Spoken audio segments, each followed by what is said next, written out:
Hi, my name is Jules, Head of Workshop Services for Evans Cycles.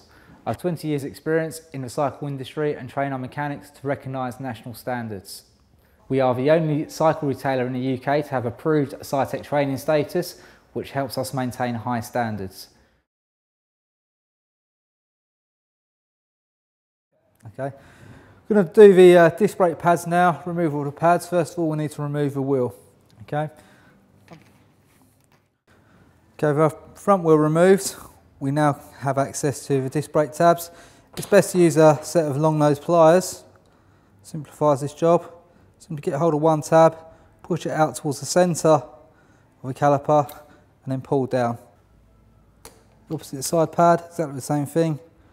Push in towards the centre, pull out. Sometimes you'll find there's a central spring clip which needs to be removed as well, which helps to return the brake pad back to its neutral position.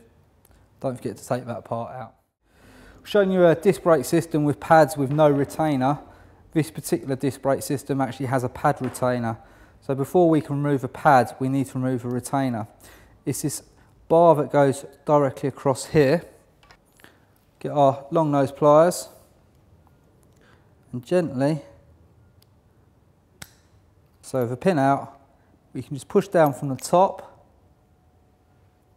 so we have the pads and just wiggle them until they come out completely.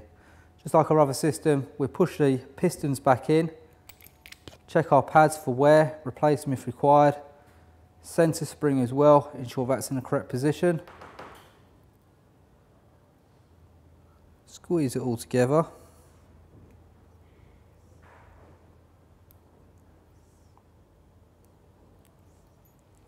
From the bottom of the caliper, push all the way through until both tabs are visible from the top. Now with our pad retainer pin, we'll push this through all the way until it's correctly seated. Now the pads can't come out. Two different systems going, one with pad retainers, one without pad retainers. Key thing with new pads is they have more brake material on them, so we need to reset our brake pistons.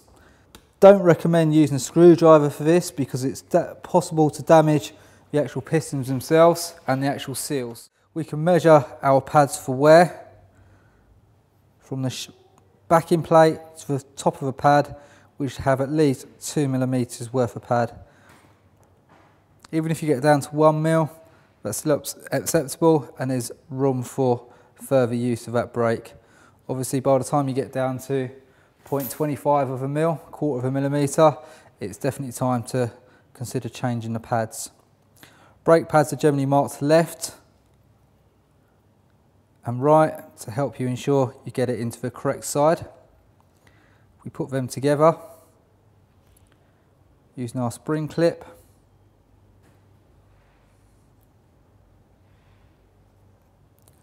Rebuild the pads, noting left and right, push them into the slot. Need to ensure they go all the way in, they're firmly secured.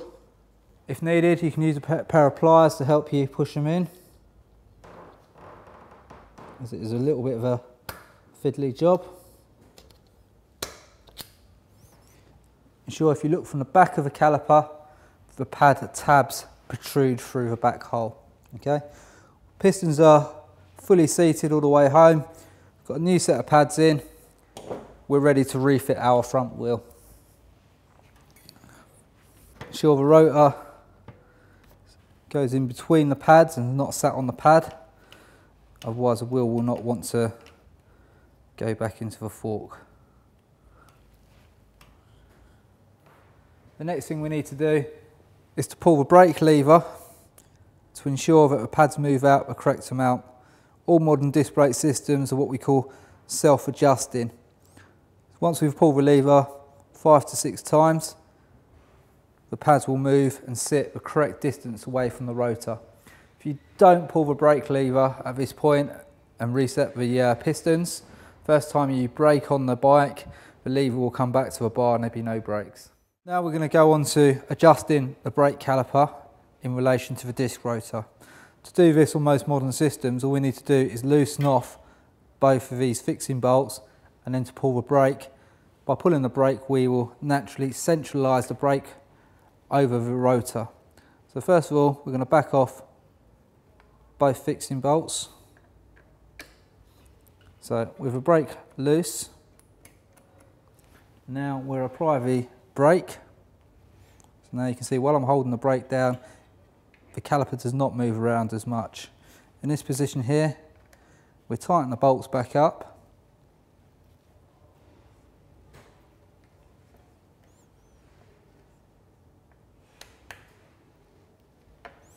Let go of the brake and we spin the wheel. The wheel should spin freely without stopping suddenly, without binding against the pads. Again, press the brake lever a few times just to engage the brake to check we have correct adjustment. That's it. It's as simple as to adjust your brake. Okay, now we're going to go on to maintenance of our disc rotor. Really, we need a can of disc brake cleaner.